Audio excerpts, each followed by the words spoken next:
Bienvenidos al canal de YouTube de Ediciones Rodio.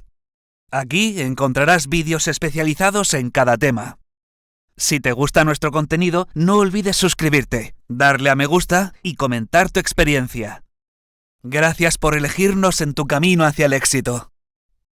Recuerda que nuestros temarios también están disponibles en formato digital y papel. Para cualquier duda puedes escribirnos a info@edicionesrodio.com. Maestros de audición y lenguaje. Volumen 2. Tema 16. Las necesidades educativas especiales de los alumnos con deficiencia mental. Aspectos diferenciales en el desarrollo de la comunicación y del lenguaje. Identificación de las necesidades educativas especiales de estos alumnos. 1. Introducción. El sistema educativo español está regulado por la Ley Orgánica 3/2020, de 29 de diciembre, por la que se modifica la Ley Orgánica 2/2006, de 3 de mayo, de Educación, LOMLOE. Su modelo psicopedagógico se basa en proporcionar una educación de calidad a todos los ciudadanos de ambos sexos, y en todos los niveles, con un máximo desarrollo posible de todas sus capacidades. Es decir, mejorar el nivel educativo de todo el alumnado conciliando la calidad de la educación con la equidad de su reparto. Esta equidad que persigue el sistema educativo, ante las personas, grupos, entornos sociales y ámbitos territoriales que se encuentren en situación de vulnerabilidad socioeducativa y cultural, a fin de eliminar las barreras que limitan su acceso, presencia, participación y aprendizaje, requiere asegurar los ajustes razonables en función de las necesidades individuales y prestar el apoyo necesario para fomentar su máximo desarrollo educativo y social, de manera que todos puedan acceder a una educación inclusiva, en igualdad de condiciones con los demás. Un sistema educativo inclusivo debe garantizar la equidad en el acceso, permanencia y búsqueda del mayor éxito escolar de todo el alumnado. Para ello, es preciso contar con un sistema de prevención, detección e identificación de las necesidades educativas que el alumnado pudiese presentar a lo largo de su escolarización, para poder adoptar la respuesta educativa que cada caso requiera. El alumnado que presenta necesidades educativas especiales es aquel que requiere, por un periodo de su escolarización o a lo largo de toda ella, determinados apoyos y atenciones educativas específicas derivadas de discapacidad o trastornos graves de conducta. Los alumnos con discapacidad intelectual presentan una serie de necesidades educativas especiales que han de ser atendidas. La variabilidad de estas necesidades es amplia, quedando en muchas ocasiones afectada la comunicación y el lenguaje. No obstante, y teniendo siempre en cuenta la diversidad del alumnado, podemos señalar una serie de características comunes en la evolución de este área del desarrollo. Los diferentes niveles del lenguaje aparecerán retrasados en mayor o menor medida. La identificación y valoración de estas necesidades será muy importante para guiar los procesos de adaptación e intervención educativa. Esta identificación se realizará a través de la evaluación psicopedagógica. 2. Las necesidades educativas especiales de los alumnos con deficiencia mental. El alumnado que presenta necesidades educativas especiales es aquel que requiere, por un periodo de su escolarización o a lo largo de toda ella, determinados apoyos y atenciones educativas específicas derivadas de discapacidad o trastornos graves de conducta. 2,1. Concepto de discapacidad intelectual. La visión que se tiene actualmente del alumnado con discapacidad intelectual no ha sido siempre la misma y ha evolucionado mucho a lo largo de las últimas décadas.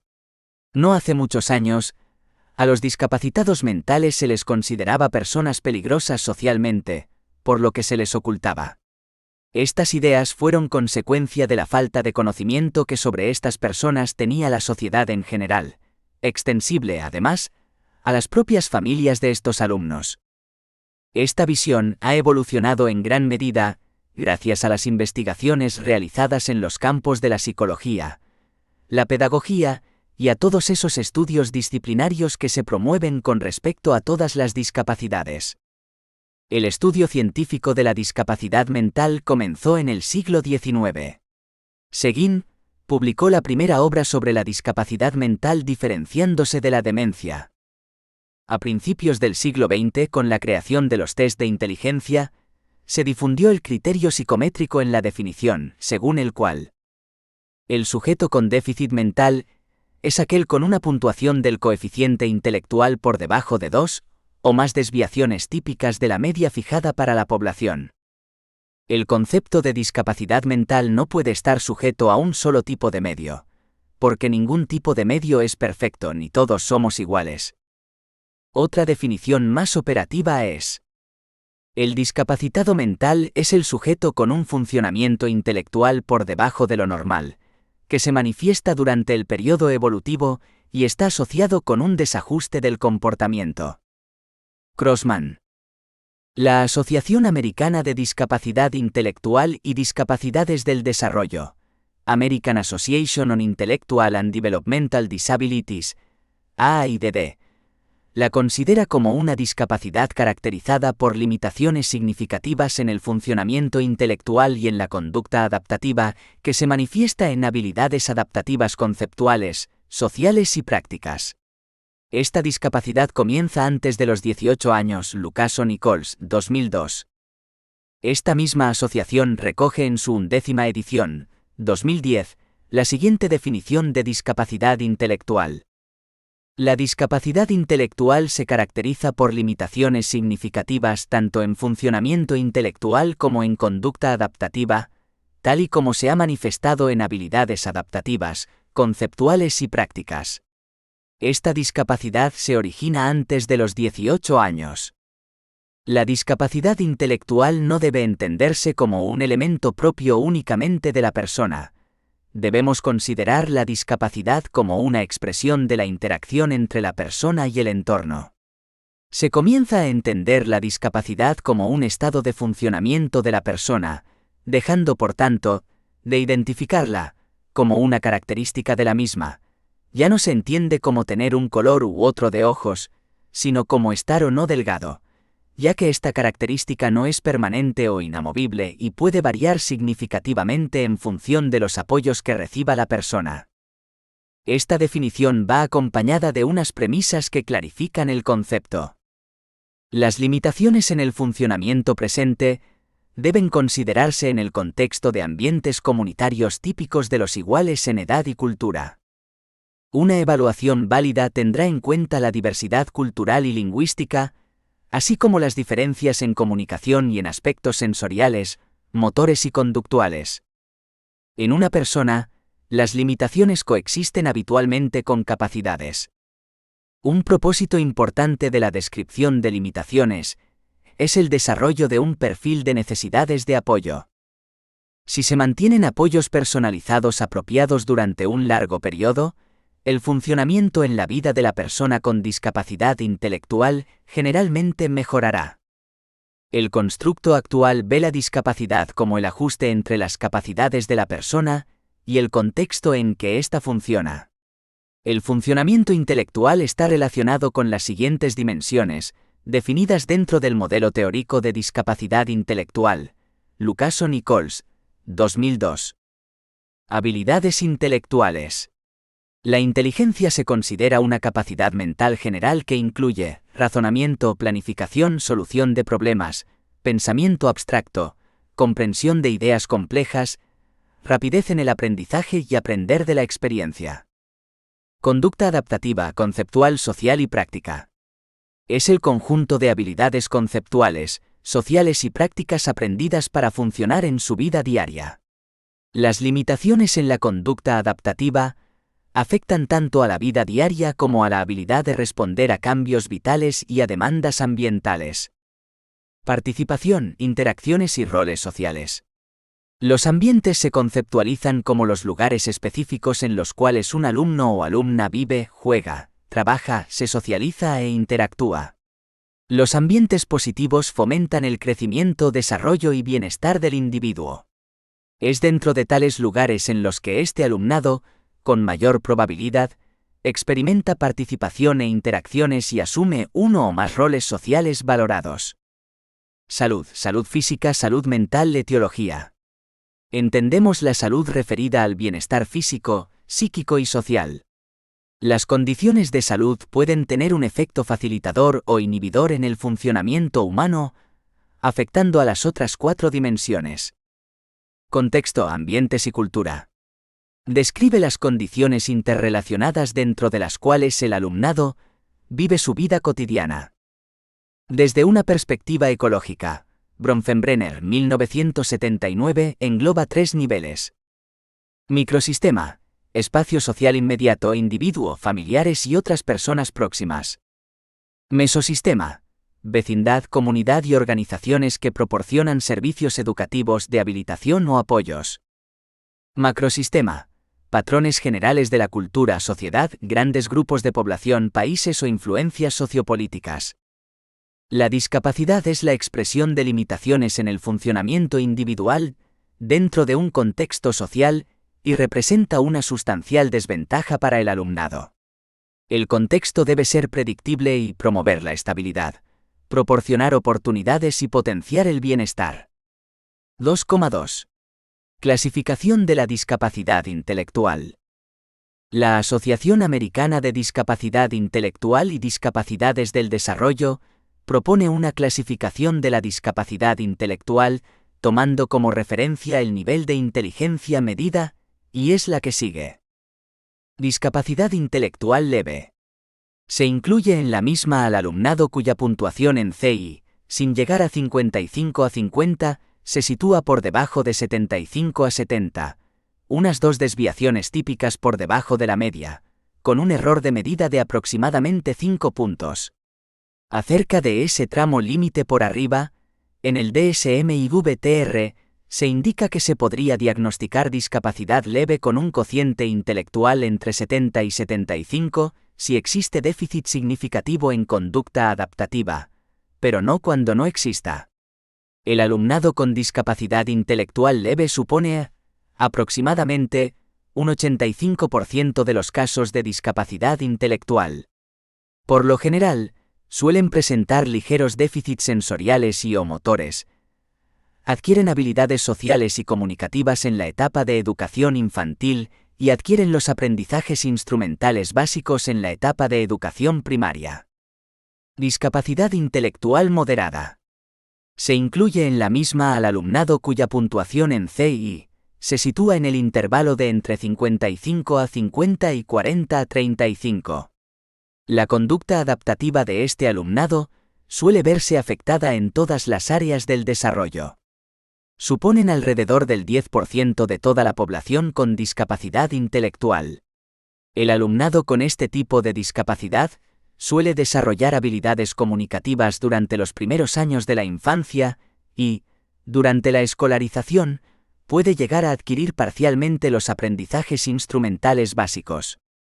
Suelen aprender a trasladarse de forma autónoma por lugares que les resulten familiares, atender a su cuidado personal con cierta supervisión y beneficiarse del entrenamiento en habilidades sociales. Discapacidad intelectual grave. Se incluye en la misma al alumnado cuya medida en CI se sitúa en el intervalo entre 35 a 40 y 20 a 25 y supone el 3 a 4% del total de la discapacidad intelectual.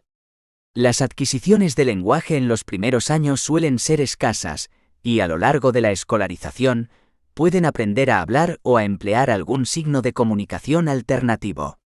La conducta adaptativa está muy afectada en todas las áreas del desarrollo, pero es posible el aprendizaje de habilidades elementales de cuidado personal.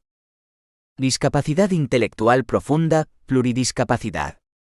La mayoría de este alumnado presenta una alteración neurológica identificada que explica esta discapacidad, la confluencia con otras, de ahí el término pluridiscapacidad que aquí se le asocia, y la gran diversidad que se da dentro del grupo.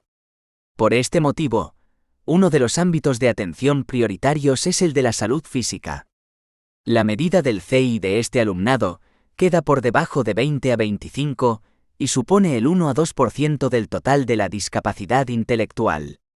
Suelen presentar limitado nivel de conciencia y desarrollo emocional, nula o escasa intencionalidad comunicativa, ausencia de habla y graves dificultades motrices. El nivel de autonomía, si existe, es muy reducido. La casuística supone un continuo que abarca desde alumnado encamado, con ausencia de control corporal, hasta alumnado que adquiere muy tardíamente algunos patrones básicos del desarrollo motor. Existen otros sistemas de clasificación, como por ejemplo el que toma como referencia la intensidad de los apoyos necesarios. Esta intensidad variará en función de las personas, las situaciones y las fases de la vida. Se distinguen 4 tipos de apoyos.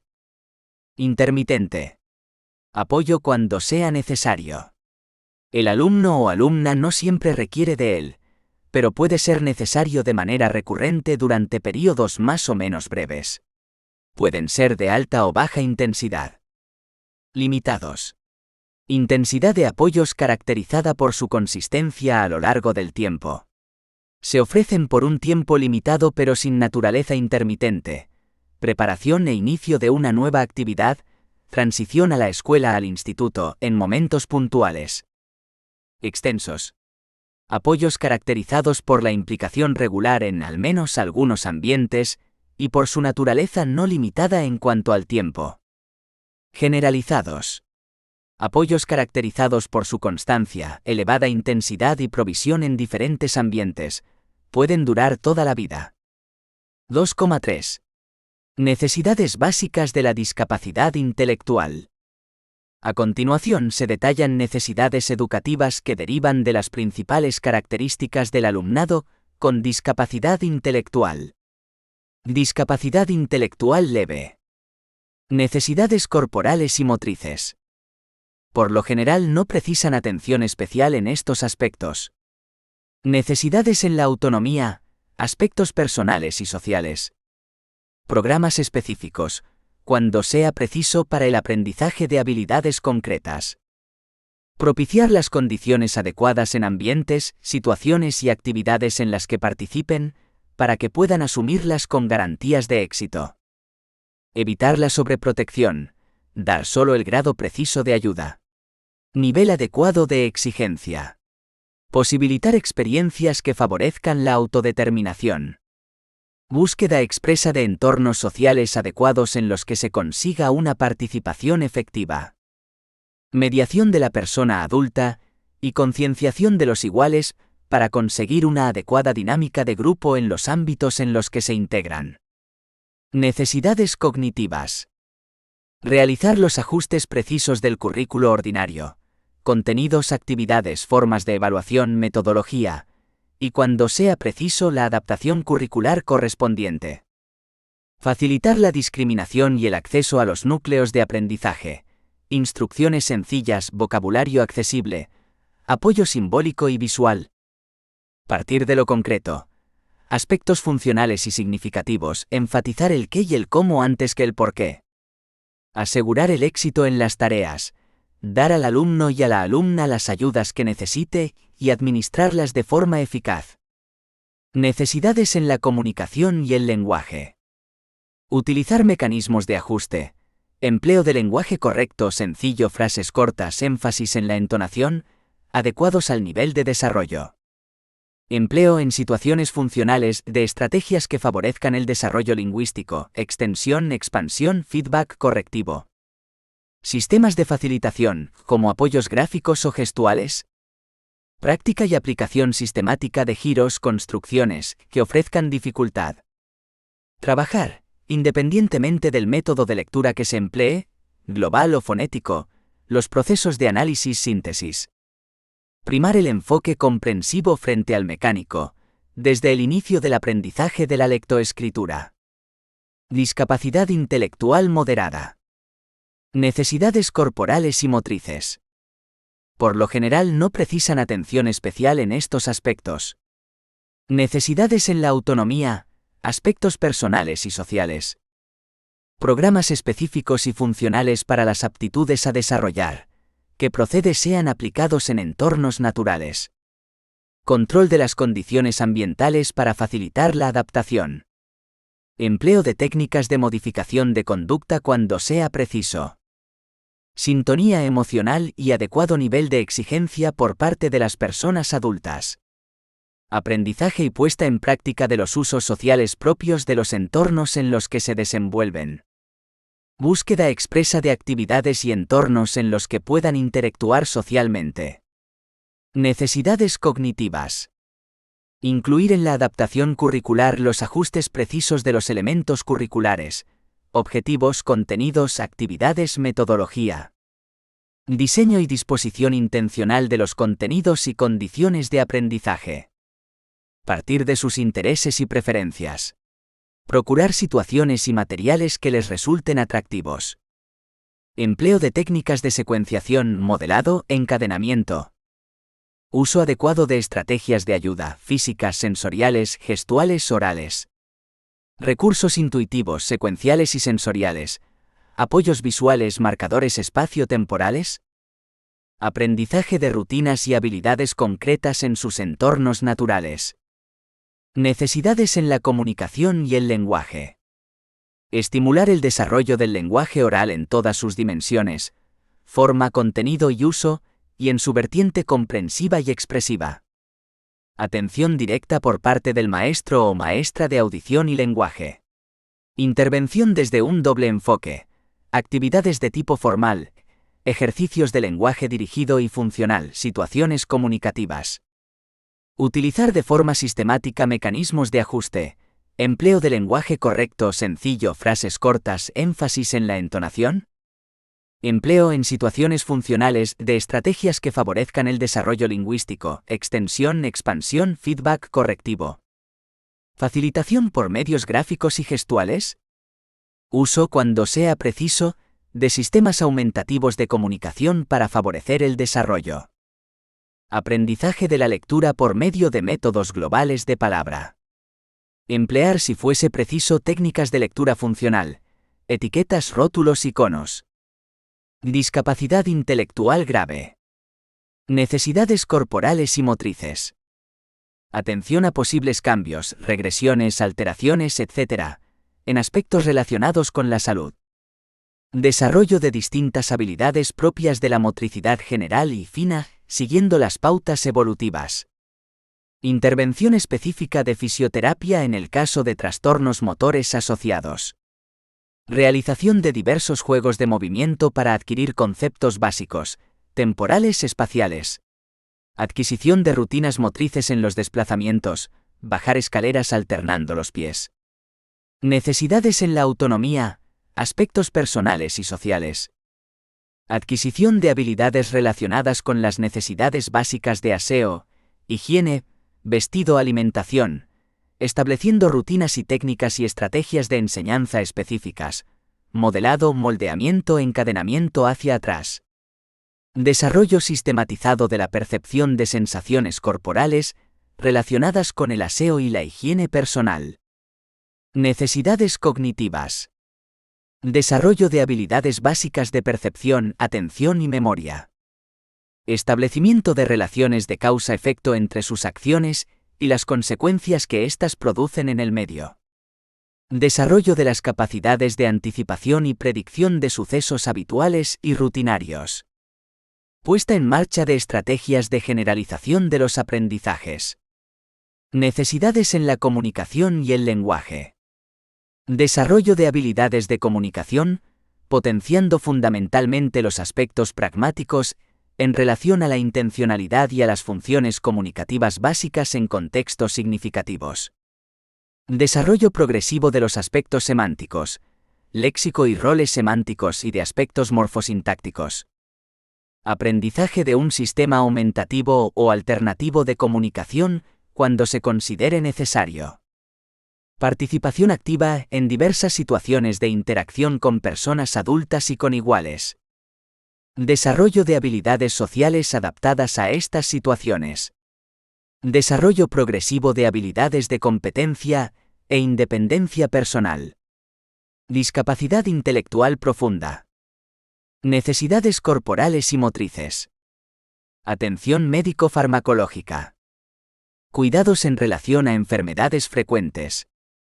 Tratamiento de fisioterapia para favorecer movilizaciones involuntarias, estiramientos, evitación de retracciones, desarrollo y o abolición de reflejos. Cambios posturales en personas con escasa o nula movilidad voluntaria. Hidroterapia para facilitar movimientos y distintas sensaciones.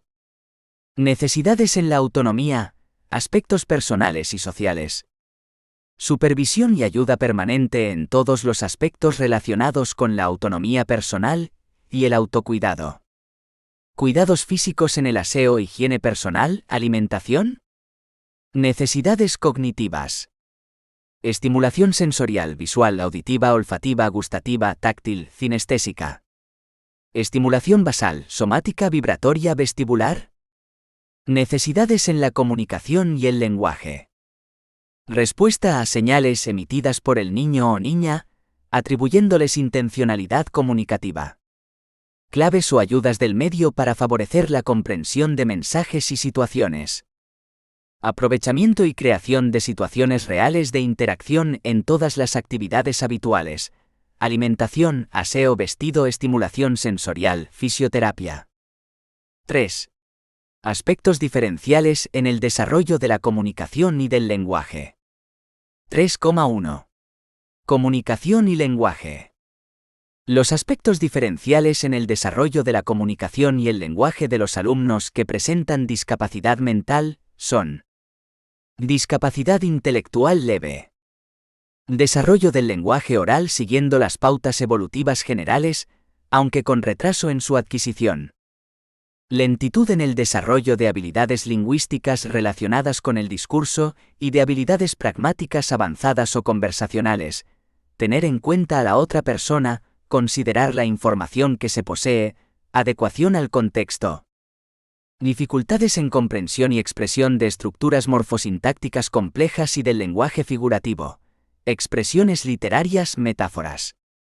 Posibles dificultades en los procesos de análisis y síntesis de adquisición de la lectoescritura, y más frecuentemente, en la comprensión de textos complejos. Discapacidad intelectual moderada. Evolución lenta y, a veces incompleta en el desarrollo del lenguaje oral, pero según las pautas evolutivas generales. Dificultades articulatorias que se pueden agravar por causas orgánicas. Respiración, configuración anatomofisiológica, tonicidad. Frecuente afectación en el ritmo del habla, taquilalia, bradilalia y disfluencias, disfemia, farfulleo. Anteriores características del habla afectan a la claridad del discurso. Dificultades para la adquisición y uso de categorías morfológicas y gramaticales. Producciones de complejidad y longitud reducidas en el plano sintáctico. Recurso al contexto extralingüístico para compensar dificultades de comprensión. Inhibición en el uso del lenguaje oral, falta de interés, escasa iniciativa.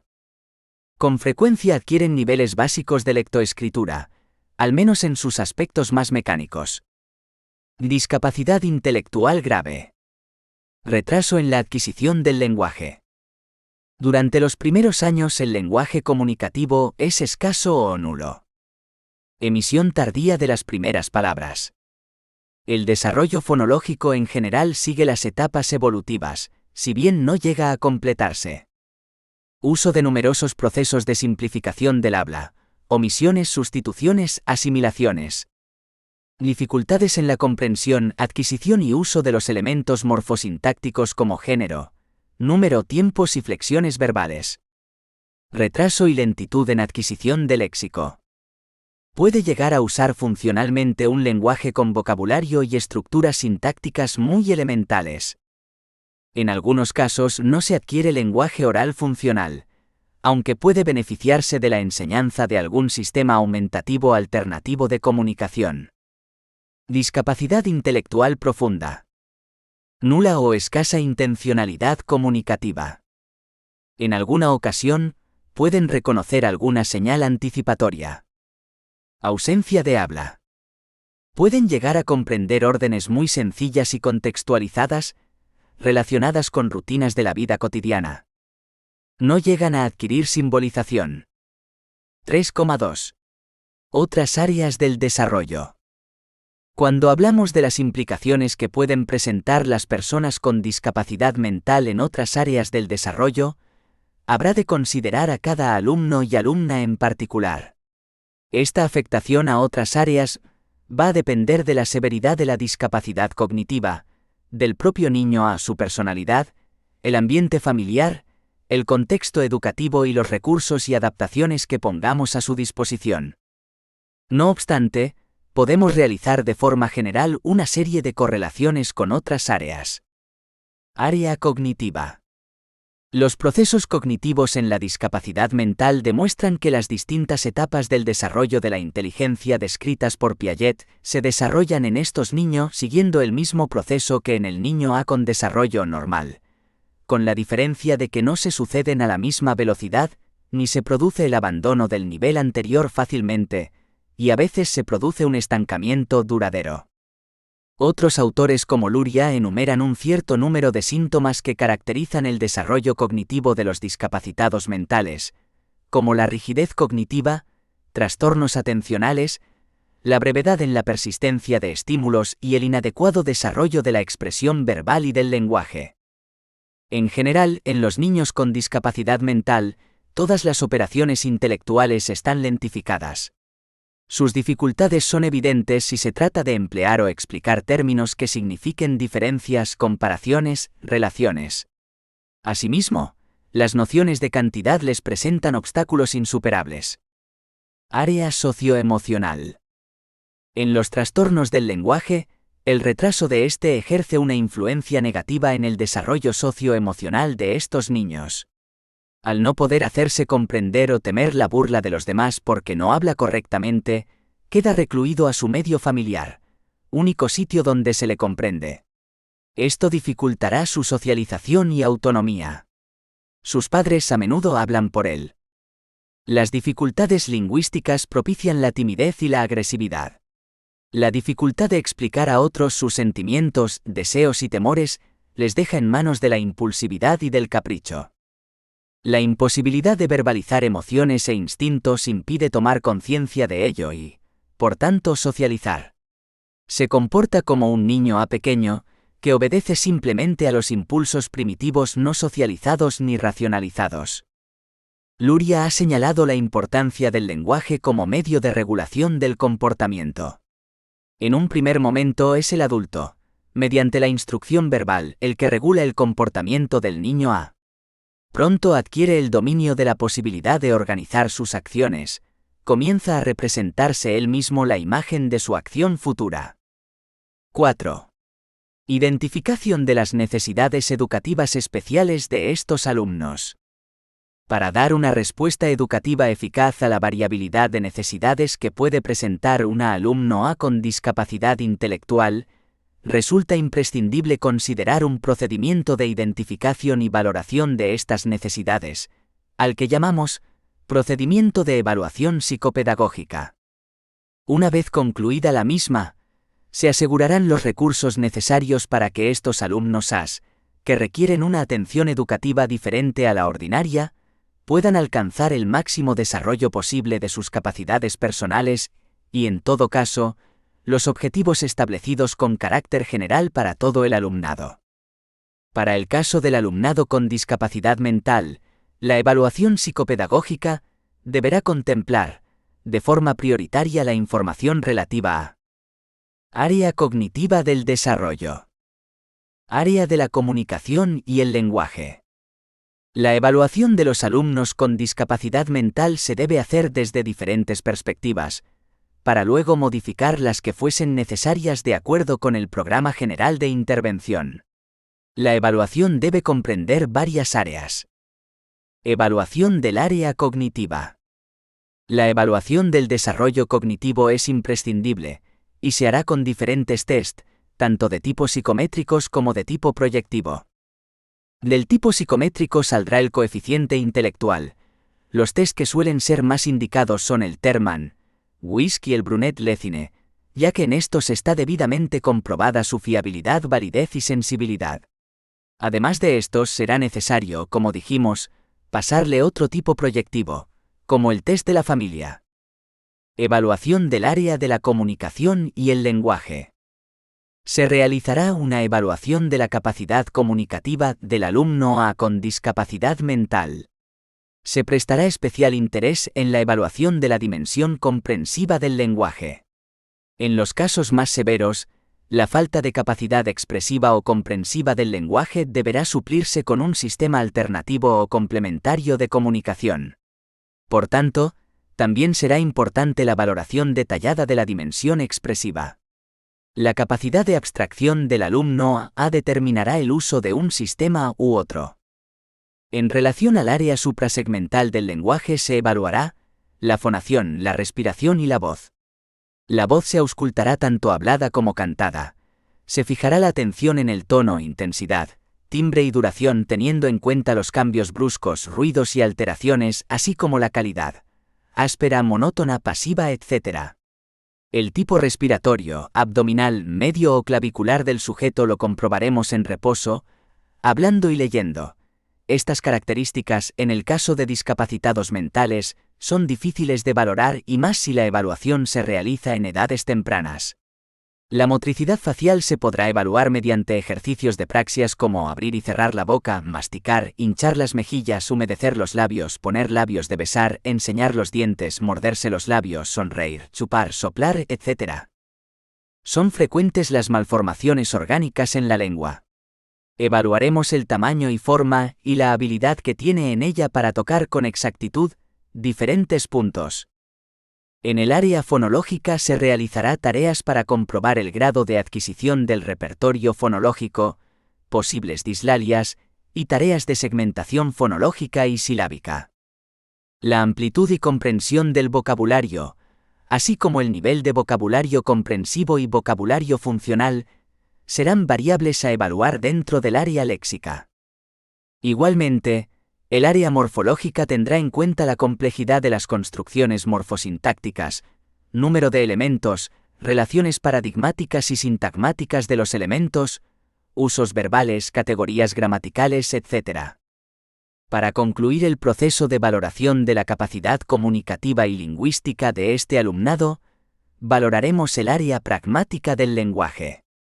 Algunas de las variables de este área serán diferentes usos del lenguaje, relación con los interlocutores, relación con el contexto comunicativo, cortesía social, etc.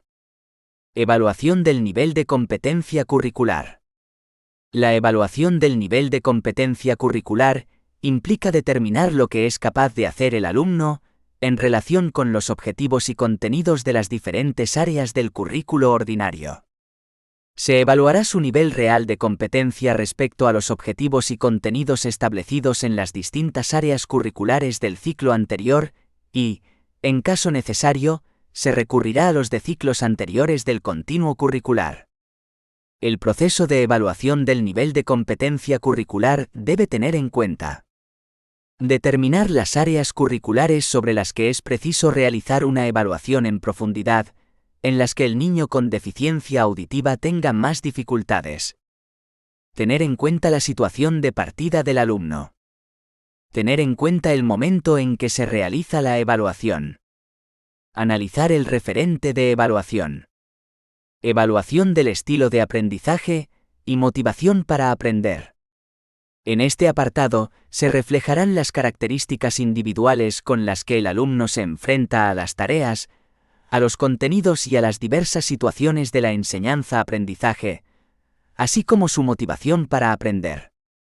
Se completará la evaluación psicopedagógica con la información sobre la historia personal del alumno, historial médico, contexto educativo y contexto familiar. 5. Conclusión. Existen diferentes aproximaciones al concepto de discapacidad mental. Hoy en día, están más aceptadas las definiciones operativas, por lo que la de Crossman adquiere mayor importancia en el contexto de la atención a las necesidades educativas especiales. Hemos estudiado las diferentes características de la discapacidad mental, entendidas estas como un marco aproximativo a las necesidades educativas de estos alumnos, a falta de una evaluación posterior que centre las dificultades reales de cada uno de ellos. Estas características diversas configurarán la evolución y desarrollo del lenguaje de este alumnado. Esta evolución presentará las mismas fases que para el resto de alumnos, con la salvedad que en estos casos el desarrollo presentará un retraso en mayor o menor medida. La identificación de estas necesidades se realizará a través de la evaluación psicopedagógica, completada por otras evaluaciones como la neurológica, psicológica y evaluación general corporal. La valoración del lenguaje se centrará en la amplitud y comprensión del vocabulario, la articulación y la expresión.